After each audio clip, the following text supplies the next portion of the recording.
يا مساء العسل على اخواتي وحبايبي العسل، عاملين ايه؟ يا رب تكونوا بخير. تعالوا نشوف النهارده جبت ايه ب45 جنيه. جبت ب10 جنيه خس، ده كده 3 خصات، اللي فوق ده كده بيتقطع اصلا وبيترمي.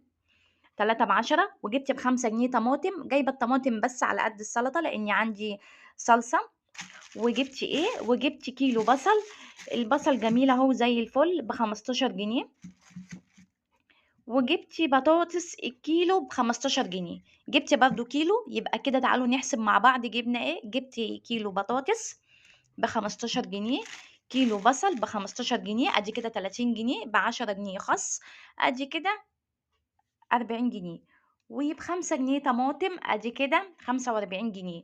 عندِك بقى رز اعملي، ما عندكيش اشتري واعملي رز، أو لو هتجيبي زيت أو هتجيبي سكر خلاص مشّيها بالعيش كده، اعملي بطاطس كده بطماطم بالعيش، ويوم تاني ابقى